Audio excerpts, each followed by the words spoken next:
Oxigenando Ideias para a Saúde apresenta novo episódio sobre inovação na saúde.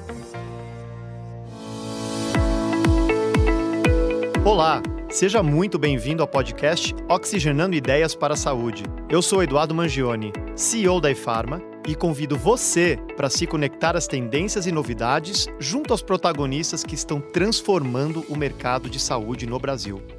Olá, tudo bem, pessoal? É muito bom ter você por aqui no Oxigenando Ideias para a Saúde. E esse episódio bem especial de final de ano. Vamos lá, né? Falar de momentos importantes de 2023. Não gosto muito de chamar de retrospectiva, porque fica muito batido, né? Mas destaques, né, pessoal? Vocês que nos acompanham, ou não, vocês que são novos por aqui, que acabou de chegar, conhecendo o nosso canal de podcast. Esse é um canal que a gente fala bastante sobre inovação na saúde, com muita tecnologia também, e com protagonistas que realmente estão fazendo bastante a diferença no Brasil, né? Porém, hoje, né, só lembrando, eu sou a Luciane Garcia Matalani, eu sou Head de Branding e Produtos aqui da ePharma, e hoje estou num papel diferente aqui, sendo assim, uma porta-voz aqui desses momentos marcantes, né, da gente colocar uns destaques para vocês aí terem como uma boa recordação do que rolou nesse ano aqui no podcast. Bom, esse é um episódio, então, totalmente diferente, né? Não é uma entrevista e vale, então, destacar agora nesses momentos importantes do ano. Mas vale a pena você ficar comigo aqui para ouvir. Por quê? Nós vamos relembrar juntos, né, algumas das passagens dos episódios mais ouvidos no nosso canal Oxigenando Ideias para a Saúde. Nós vamos ouvir trechos, né, de algumas entrevistas marcantes conduzidas pelo nosso host, que é o Eduardo Mangione, o CEO da ePharma, e que hoje não está, estou substituindo ele aqui para esse episódio especial. Então vamos lá. Para começar, né, gostaria de dividir com vocês alguns resultados do nosso sucesso nesse ano. Afinal, você que nos acompanha faz parte dessas conquistas. Gente, olha só que bacana. Em 2023, a gente teve um crescimento de 135% nos streams do Spotify e do Google Podcast. A gente alcançou uma nota máxima de 5, né, das avaliações das pessoas aí, refletindo realmente a qualidade do nosso trabalho. Registramos um aumento expressivo de 115% de novos seguidores. Tivemos uma conquista de mais de 68% de novos ouvintes em 2023. E, nossa, com muita alegria, a gente ficou no top 10 de mais de 300 fãs aí dedicados a escutar notícias de entrevistas, né, de inovação na saúde com muita tecnologia. Então, nosso super obrigado a você, ouvinte, que acompanha o Oxigenando Ideias para a Saúde. Mas vamos lá relembrar, então, pelo menos 5 episódios mais ouvidos desse ano. Os nossos entrevistados, né, são exemplos de pessoas que estão fazendo a diferença e que trouxeram grandes histórias. Por exemplo, no episódio número 50, né, descobrindo o valor da inovação do SXSW, né, as experiências, aprendizados e tendências na era da inteligência artificial. Na verdade, eu mesma, né, conversei com o nosso CEO, Eduardo Mangione. Esse episódio especial de aniversário, né, foi o aniversário de 1 ano do podcast, nós invertemos os papéis e aí eu acabei entrevistando ele, né, que é um executivo de negócios muito ligado à saúde, com mais de 25 anos de experiência. Então, bacana ouvir de novo alguns trechinhos, alguma conversa que eu tive aqui com o Eduardo Mangione, né? Um destaque, né, pessoal? Ele disse que ele não acredita que a inteligência artificial deixará as pessoas acomodadas. Vamos ouvir.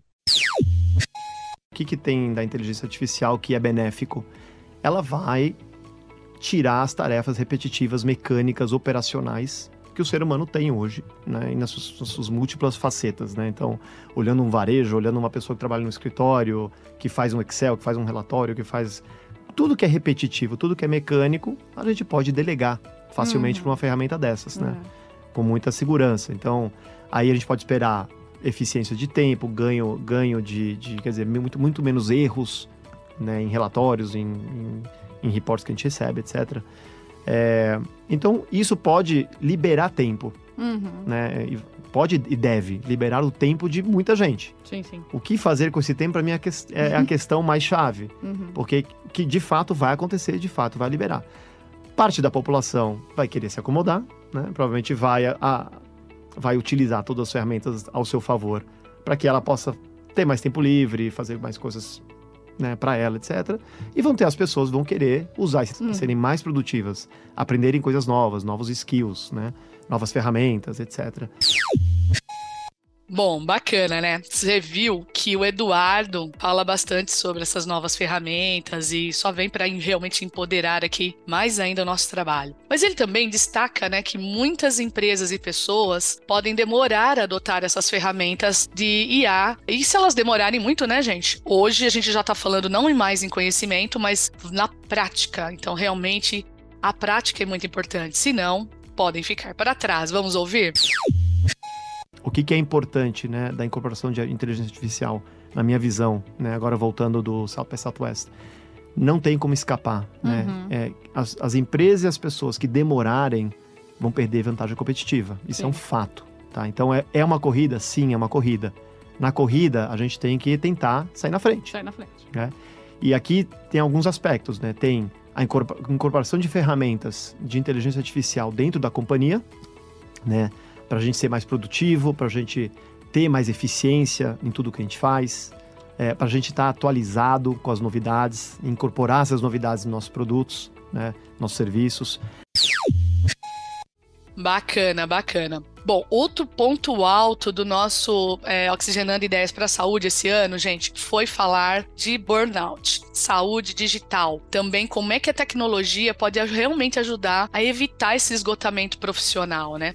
Nós conversamos com um médico, o Dr. Rui Brandão. Ele é cofundador e CEO da Zen Club, né? Uma startup que se posiciona como especialista em saúde emocional corporativa e oferece serviços de bem-estar, saúde emocional para mais de 400 empresas. E sobre health techs, né? O Dr. Rui destacou que o profissional de saúde precisa realmente ser um empreendedor, ter esse perfil. Ouve esse trecho que ele fala sobre isso. Eu acho que nunca teve tão claro o quanto o profissional de saúde tem que ser um empreendedor. Tá? Eu acho que qualquer profissional de saúde, seja um dentista, um médico, um psicólogo, ele tem que olhar para a sua carreira de uma perspectiva do empreendimento. Mas é um empreendimento 2 vezes mais complexo, que eu tenho que operar esse empreendimento, eu tenho que ser o melhor especialista nessa área. Né? É o típico profissional em T, que é um especialista, um generalista. Dito isso, eu acho que também nunca foi tão fácil empreender. Então, outro trecho importante que o Dr. Rui conta, né, como que foi trocar também a carreira dele de médico, né, pelo desafio de se tornar realmente um empreendedor aí, e comentou como é que foi quebrar essas barreiras para falar de saúde mental. Veja esse trecho. Eu não achei que fosse preciso uma pandemia para aumentar tanto assim, o diálogo, né, e a conversa sobre o tema. Portanto, foram 5 anos, se a gente parar para pensar, então tivemos que ser bastante resilientes aqui dentro, mas nunca olhei para trás. Para mim, sempre teve muito claro que a dor é gigantesca. Que interessante. O mental health, né, quer dizer, a saúde mental, tá ficando mais cultural, né, mais visível até. E dentro desse tema, acho que a gente apontou um primeiro exemplo aqui, que é a síndrome de burnout, né, que dizem que é o mal da atualidade, né, reconhecida pela OMS, como uma das principais causas de afastamento do trabalho, assim como você deu o exemplo da sua mãe. A saúde mental já era uma preocupação, mas depois da pandemia, os cuidados com ela se intensificaram. Como que você enxerga essa mudança de pensamento nas empresas e no mercado de trabalho em relação a esse assunto específico? Sabes aquele ditado, né, o que os olhos não veem, o coração não sente? Sim. Então, eu acho que foi isso que aconteceu, tá, Edu? Assim, cara, você olha para a literatura, tá? 2018, 2019, muito antes da gente saber que ia haver uma pandemia em 2020, tá? Já se falava, não é, do quanto a depressão, portanto, é um mal silencioso na nossa sociedade contemporânea. O quanto a depressão em 2020 vai ser a doença mais incapacitante no mercado de trabalho. A gente já sabia, tá? Mas é aquela coisa, assim, a gente não estava muito receptivo a falar, não cria, tinha estigma, tinha receio. Putz, quem falava do tema era demitido, era julgado como fraco. Não, havia muito essa questão de vestir a capa do super-homem e da super-mulher. E quando a gente, portanto, com a pandemia é forçado a entrar dentro de casa das pessoas e todo mundo tem que ficar em casa, a capa sai, o pijama entra. Essa foi boa. E a gente começa a ver um pouco, começa a se tornar mais vulnerável porque a gente não tem onde se escapar. E é preciso começar a falar sobre o assunto. E à medida que a gente começa a falar sobre o assunto, a gente começa a normalizá-lo. tá? E foi isso que aconteceu, tá? Contextualizar, né? Quer dizer, faz parte agora do nosso dia a dia, né? Sem exatamente. Eu acho que houve um segundo momento aqui, tá, Edu? Que a gente conseguiu finalmente digitalizar a saúde para a pessoa final. Para mim, para você.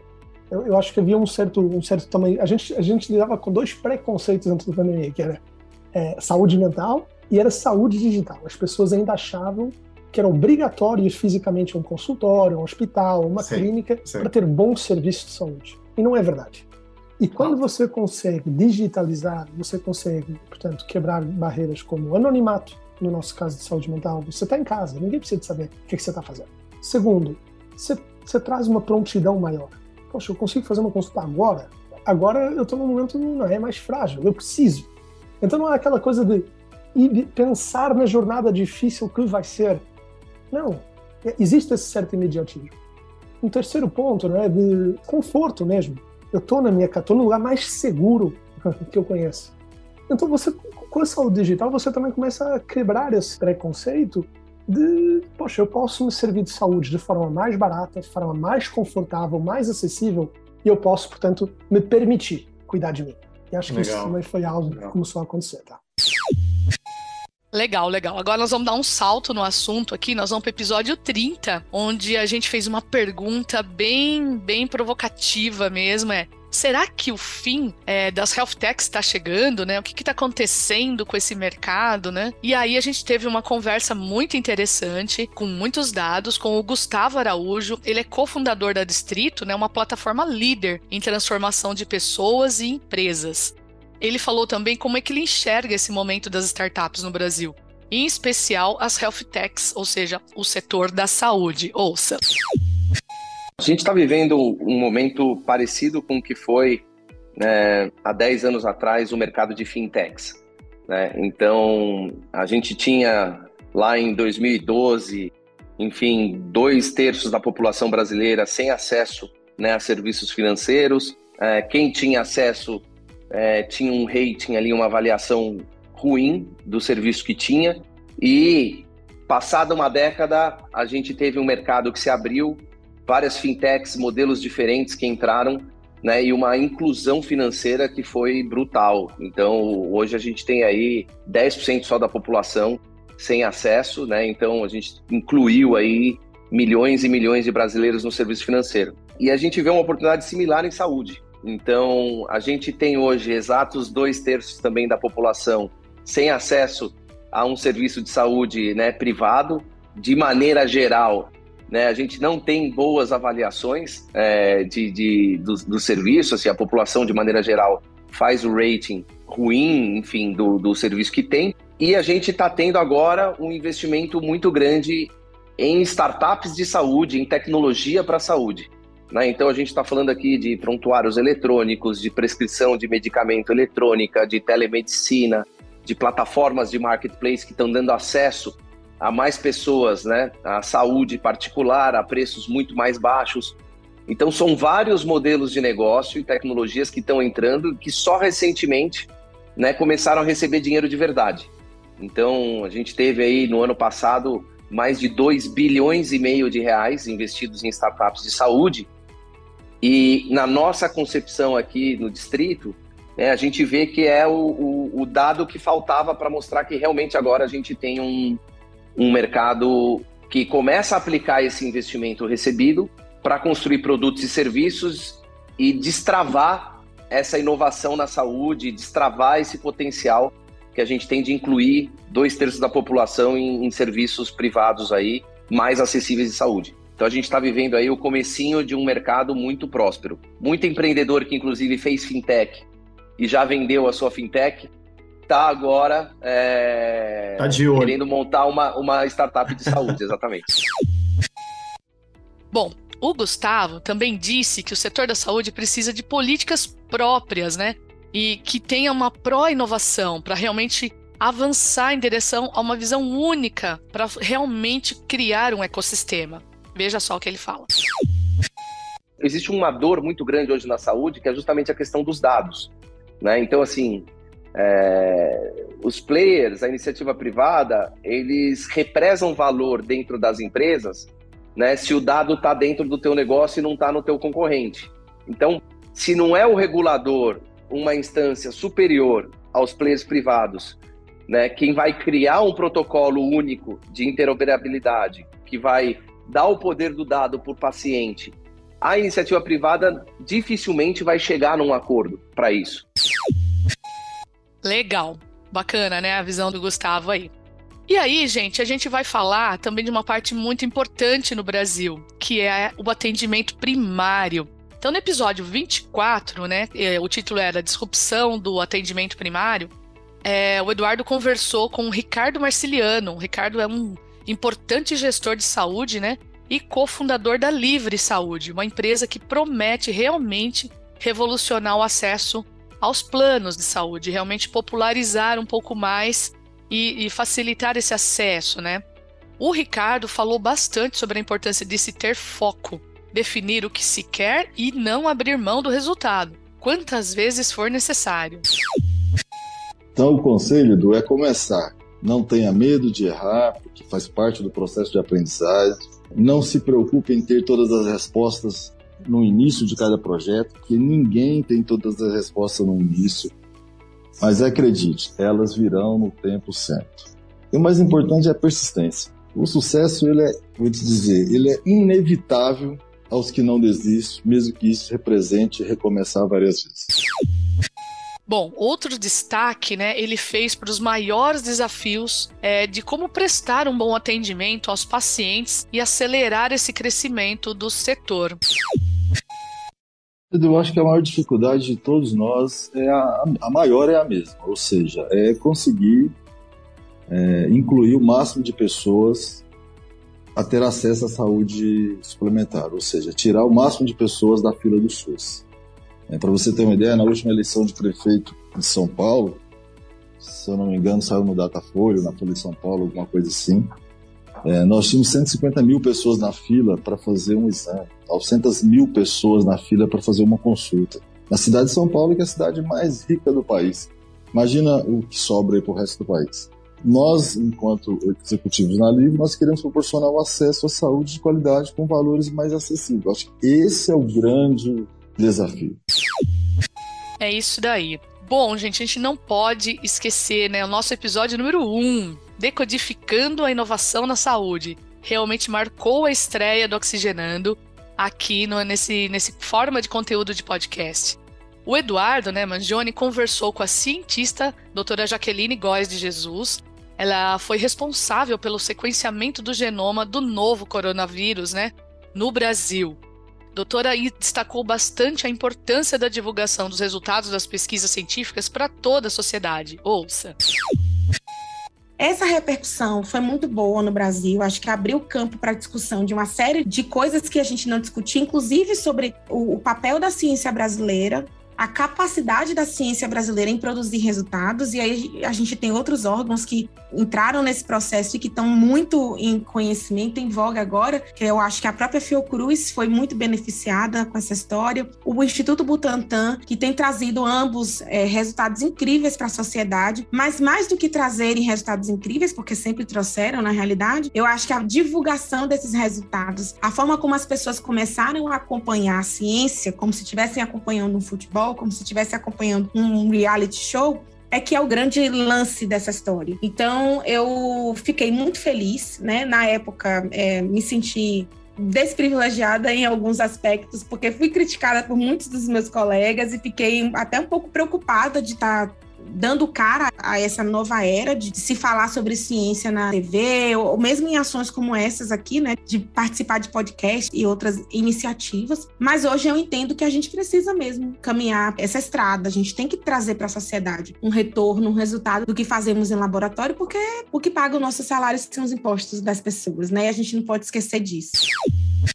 Além disso, né, ela falou um pouco sobre o começo da carreira dela, da sua persistência em seguir em frente diante de tantas dificuldades e barreiras, né, pessoal? Não é fácil ser cientista, ser mulher no Brasil e com bastante diversidade. Escuta a doutora falando sobre isso. Quando eu comecei a trabalhar no laboratório, eu errava horrores. Eu errava os volumes das pipetas, eu pegava um líquido a mais, a menos, enfim, era um caos. As primeiras semanas foram um caos, mas eles persistiram em mim, tiveram paciência, até que eu fui realmente me desenvolvendo e chegou numa fase que eu já estava tocando o projeto sozinha, né? Sem precisar de supervisão, assim, eu diria, mais próxima e contínua. Então, com isso, eu fui me apaixonando mesmo pela ciência, eu fui querendo mais dar continuidade. Ainda flertei um pouco ali com diagnóstico por imagem, fiz uma habilitação em bioimagem, mas depois veio a história de fazer um mestrado, que aí me brilhou os olhos, porque eu pensava, meu Deus, eu vou ter um projeto meu para poder tocar sozinha, e eu vou ter que mostrar maturidade, e é isso que eu quero. E aí foi quando eu me apaixonei pela ciência. Então, de lá para cá, eu não me recordo de um dia não ter tomado banho pensando num experimento que eu tinha que fazer ou deixar de fazer. Então, assim, a vida do cientista, ela é essa, né? A gente tá, às vezes, fazendo as atividades mais inusitadas e vem os insights para coisas que a gente tá lidando ali no ambiente laboratorial. E a minha vida é muito desse jeito. Depois de tantos destaques, de tanta gente importante, de tantos protagonistas, realmente a gente fica por aqui. E realmente eu gostaria demais de agradecer a todos os convidados do nosso podcast. Foram realmente mais de 45 pessoas que passaram conosco aqui em todo esse tempo que a gente está trabalhando no podcast. 2023 foi um ano importantíssimo para nós. Então, muito especiais. E que muito obrigado também, né? Que levou bastante informação a você, nosso ouvinte, né? Que acompanha o nosso podcast, que curte essa forma de conteúdo para falar de inovação em saúde. E no ano que vem, com certeza, continuaremos trazendo pessoas que realmente fazem toda a diferença na promoção de saúde no Brasil. Então, desde já convido você a se conectar a essas tendências, né? E inovações que virão por aí, que continuará em 2024 com muitos desafios, com certeza, na saúde, mas com muitas novidades, muitas notícias boas. Afinal de contas, temos que ser positivos para impulsionar a saúde no Brasil, né, pessoal? Então, seja também, né, você um protagonista. Seja também você um protagonista no que você faz, no quanto você pode se dedicar ao teu trabalho, à tua missão, ao teu propósito. E tudo que você realmente coloca a mão com amor, você consegue transformar o seu trabalho em algo muito maior, impactando muito mais pessoas à sua volta. Bom, então fique ligado, fique ligada. Nós voltaremos em breve após uma pausa, tá, pessoal? Também teremos uma pausa para reformular um pouquinho aqui nosso podcast e fazer algumas pequenas modificações boas aí para o ano que vem. E então, aguardem quando a gente voltar já em 24, tá bom? E é isso. No mais, super boas festas, um Feliz Natal, um Feliz Ano Novo. Que seja realmente um ano de muita prosperidade, muita paz e, claro, saúde. Saúde pra gente curtir a vida e curtir todos os momentos bons que temos com as pessoas que a gente gosta, tá bom? Obrigado pela companhia, então. Um grande abraço e até o próximo programa. Espero que você tenha gostado do episódio de hoje. Eu, com certeza, gostei muito. Continue acompanhando nossos próximos episódios no Spotify, no Google Podcasts e não esqueça de ativar as notificações. Obrigado pela sua companhia. Um grande abraço e até o próximo programa.